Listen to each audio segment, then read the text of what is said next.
जी, अस्सलाम वालेकुम। मेरा नाम डॉक्टर मोहम्मद हारिस बरकी है। मैं as a psychiatrist and sexologist के तौर पर लाहौर में प्राइवेटली काम करता हूँ। मैंने MBBS अल्लामा इकबाल मेडिकल कॉलेज से किया था, फिर उसके बाद WPCME और FECSM इन सेक्सुअल मेडिसिन मैंने इटली से लिया था। मैं CRSM में टीच करता हूँ डॉक्टर्स को, और इसके अलावा Voice of America Urdu service के साथ मैं as a social and psychiatric analyst के तौर पर काम करता हूं, और मैं ऑनलाइन लोगों के एनालिसिस हालात के करता हूं। साइकेट्रिस्ट सेक्सोलॉजिस्ट जो है वो जो वर्ड इसमें सेक्सुअल हेल्थ में बाकायदा एक स्पेशलाइजेशन है, क्योंकि मुख्तलिफ़ किस्म के सेक्सोलॉजिस्ट होते हैं, जैसे यूरो सेक्सोलॉजिस्ट होते हैं, जैसे साइको सेक्सोलॉजिस्ट होते हैं, इसी तरह एंड्रो सेक्सोलॉजिस्ट होते हैं। तो इस तरह एक ख़ास ग्रुप ऑफ डॉक्टर्स जो कि बेसिकली साइकेट्री से स्टार्ट करते हैं और जाके सेक्सोलॉजिस्ट बन जाते हैं और उसमें एजुकेशन हासिल कर लेते हैं, तो वो उनकी एक अलग पहचान है कि वो साइकेट्रिस्ट सेक्सोलॉजिस्ट हैं। तो ये मैंने पाकिस्तान में, चूँकि इस टर्म को लोग नहीं जानते, तो मैं ये बताना चाह रहा था कि वो लोग जो कि साइकेट्रिक मसले भी रखते हैं, साथ साथ उनको सेक्सुअल मसले भी होते हैं, और कुछ लोग सेक्सुअल मसले रखते हैं और साथ साथ उनको साइकेट्रिक प्रॉब्लम्स भी पेश आ रहे होते हैं। तो उसको जो बेस्ट पर्सन उसको डील कर सकता है वो साइकेट्रिस्ट एंड सेक्सोलॉजिस्ट ही होता है। जब मैं साइकेट्री के पेशेंट्स देखता हूँ तो उसमें जो सबसे बड़ा बल्क होता है पाकिस्तान में वो डिप्रेशन और एंजाइटी का होता है, और ज़्यादातर केसेस जो होते हैं डिप्रेशन के और एंजाइटी के मिक्स होते हैं, यानी कि अराउंड अबाउट 50% से ज़्यादा पेशेंट जो होते हैं वो मिक्स एंजाइटी एंड डिप्रेशन के होते हैं। और फिर उसके अलावा OCD ऑब्सेसिव कंपल्सिव डिसऑर्डर के बहुत पेशेंट्स आते हैं, और इसके अलावा फिर कुछ सीजनल बाइपोलर अफेक्टिव डिसऑर्डर जिसे जुनून कहते हैं उसके पेशेंट्स भी होते हैं। फिर पाकिस्तान में 1 to 2% पेशेंट जो है वो शिज़ोफ्रेनिक्स होते हैं, तो वो शिज़ोफ्रेनिया को हम उसमें ट्रीट करते हैं।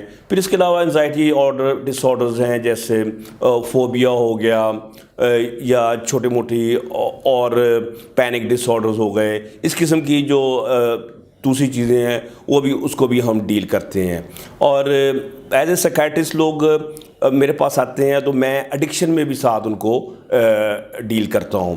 एडिक्शन की जो ट्रीटमेंट है वो भी मैं 2 लेवल पे करता हूँ। एज ए एडिक्शन स्पेशलिस्ट भी काम करता हूँ, और इसके अलावा उनकी जो साइकेट्रिक ओवरटर्न्स होती हैं लोगों में कि जो एडिक्शन का पेशेंट है वो 100% साइकेट्रिक पेशेंट भी होता है, तो लोग सिंपली लोगों को सिर्फ डिटॉक्सीफाई कर देते हैं और कहते तुम जाओ, जबकि मेरी कोशिश ये होती है कि मरीज़ रिलैप्स ना हो, यानी कि वो बार बार दोबारा स्टार्ट ना करे। उसका एक सेपरेट एनालिसिस होता है और उसका देखा जाता है कि ये दोबारा रिलैप्स क्यों कर रहा है। उसे डिप्रेशन का मसला है, उसमें ऑब्सेशन के मसले हैं, या उसे कोई बाइपोलर का मसला है, या उसकी ADHD का मसला है, तो उसको मैं साथ कैटर करता हूँ। इसके अलावा सेक्सुअल मसले भी उनके पास बहुत ज़्यादा होते हैं, तो उनके सेक्सुअल मसलों को एडिक्शन सेंटर से ट्रीट करके भेजा जाता है। इस तरह उनके मैरिटल लाइफ को भी डील किया जाता है। एज ए सेक्सोलॉजिस्ट मेरे पास जो बहुत भरमार होती है पेशेंट्स की, वो बेसिकली 2 फील्ड से होती है।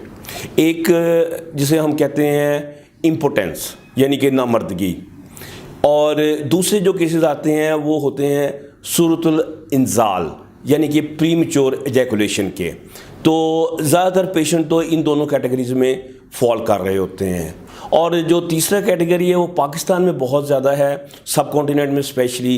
वो हमारी ऐसी बीमारियां हैं जिसको जो इंटरनेशनल कम्युनिटी है वो इतना पहचानती नहीं, ना ही उसका ट्रीटमेंट करती है, लेकिन वो पाकिस्तान में वो लोग उसको मानते भी हैं, और उस पर मैंने कुछ सर्च चीज़ वो है। एक है धांत और जरियान, यानी कि आप धांत और जरियान जो है वो एक आम डॉक्टर उसको ये अंडरस्टैंड नहीं करता, और चूँकि अंग्रेज़ों का ये मसला नहीं है वो उस पर रिसर्च नहीं करते। सो मैं धांत और जरियान के पेशेंट्स भी देखता हूँ और उसका जो ट्रीटमेंट करता हूँ। इस तरह नॉक्टर्नल एमिशन, एहतलाम जिसे कहते हैं, उसको भी हमारे कोई MBBS में या हमारे मेडिकल में कोई ऐसी ज़्यादा इंपॉर्टेंस नहीं दी जाती, लेकिन पाकिस्तान में उनकी लाइफ जो है वो बहुत ज़्यादा मिजरेबल होती है उन पेशेंट्स की, तो उनको भी हम ट्रीट करते हैं। इसके अलावा हमारे पास ऐसे पेशेंट्स भी आते हैं जिनमें ख्वाहिश की कमी हो जाती है। फिर साइकियाट्री का जो एक पेशेंट है वो साथ साथ सेक्स का पेशेंट ऑलरेडी होता है, तो लेकिन वो सेक्सुअल एस्पेक्ट को कोई फोकस नहीं कर पाता। तो होता ये है कि वो साइकियाट्रिस्ट के पास जाता है, साइकियाट्रिस्ट उसे मेडिसिन देता है। जब वो मेडिसिन देता है तो होता ये है कि उसके साइकियाट्रिक मसले कुछ हल हो जाते हैं, लेकिन उसके सेक्सुअल मसले वर्स हो जाते हैं। मैं इस चीज़ पे एम्फसाइज करूँगा, वर्स हो जाते हैं, यानी कि पहले थोड़े बहुत ठीक होते हैं, क्योंकि हमारी साइकियाट्री की मेडिसिन ऐसी होती हैं जो कि सेक्सुअल इश्यूज़ को फर्दर एग्रीवेट कर देते हैं। जैसे एंटी डिप्रेसेंट्स हैं, एंटी डिप्रेसेंट जब कोई डॉक्टर देता है तो उसका डिप्रेशन तो ठीक होता है, लेकिन उसकी सेक्सुअल अर्ज, इरेक्शन, ये सब के सब लूज़ हो जाते हैं।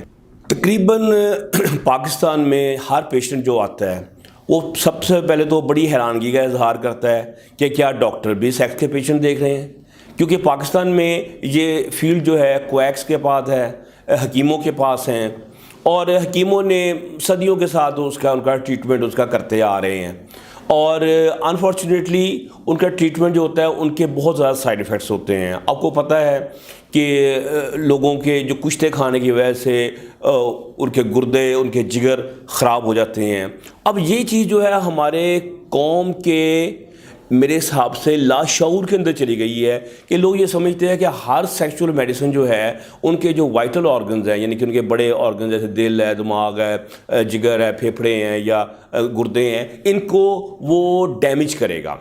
और जब पेशेंट आता है डॉक्टर के पास, पहले तो वो कहता है कि ये एलोपैथिक मेडिसिन है, ये तो बड़ी गर्म होती हैं, ये तो ठीक नहीं होती, क्योंकि ये हमारे कल्चर का एक हिस्सा है कि लोग एलोपैथिक मेडिसिन को जो है ना वो समझते हैं कि ये बहुत साइड इफ़ेक्ट्स बुरे रखती हैं। तो वो बड़े परेशानी से वो लिखवा के मेडिसिन वो बड़ी परेशानी से मेरी तरफ देख रहे होते हैं। मुझे पता होता है कि वो क्या क्वेश्चन मेरे से पूछना चाह रहे होते हैं। वो ये पूछना चाह रहे होते हैं कि डॉक्टर साहब आपने जो मेडिसिन दी हैं इसके बाद क्या मेरा हाल होगा, क्या मेरे गुर्दे, मेरे दिल वगैरह ख़राब तो नहीं हो जाएंगे।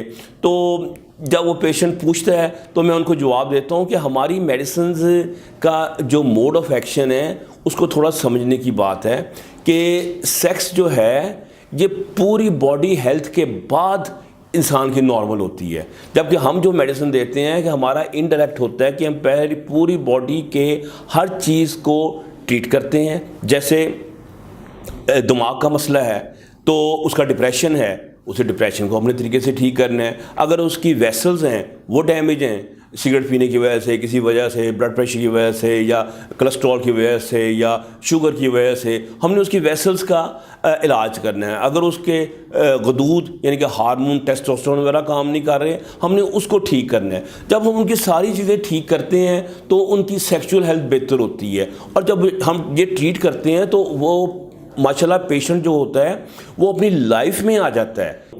मैंने बताया था कि सेक्सुअल हेल्थ का जो तल्लक है इंसान की मेंटल एंड फिज़िकल हेल्थ के साथ है। सबसे पहले ये दोनों चीज़ें नॉर्मल होनी चाहिए। जैसे डिप्रेशन है कि अगर डिप्रेशन को इंसान ने दूर करना है तो इंसान को पॉजिटिव थिंकिंग रखनी पड़ती है और इंसान को तवक्कल और शुक्र सीखना पड़ता है, तो वो अपने आप को एक डिप्रेशन से बचा के रखे। फिर उसके बाद फिज़िकल हेल्थ आ जाती है कि आप अपनी मोटापे को कंट्रोल में रखें कि आप मोटे ना हों। अगर मोटा नहीं होना तो उसके लिए फिर क्या करें, आप उसके लिए एक्सरसाइज करें और आप खाने में एहतियात बरतें। आप सफ़ेद रंग की रोटियां, चीनी, मिठाइयाँ, पेप्सियाँ, ये चीज़ें ना लें तो आप बचे रहेंगे। तो और इस तरह उसकी बजाय आप अच्छी चीज़ें जैसे मछली है, गोश्त है, अंडा है, या आपके सामने फ्रूट्स हैं सारे के सारे, अदरक, प्याज, लहसुन, ये चीज़ें हैं, तो आप वो चीज़ें, ग्रीन टी है, कोको है पाउडर, ब्लैक चॉकलेट है, तो प्रोसेस फूड यानी कि आपको पता है जो डब्बों में पैक फूड्स होती हैं वो आप अवॉइड करें। मेरी ऑनलाइन बुकिंग के लिए आप मरहम की वेबसाइट से आप रिव्यू करेंगे तो आपको मेरे साथ ऑनलाइन अपॉइंटमेंट जो है वो मिल जाएगी।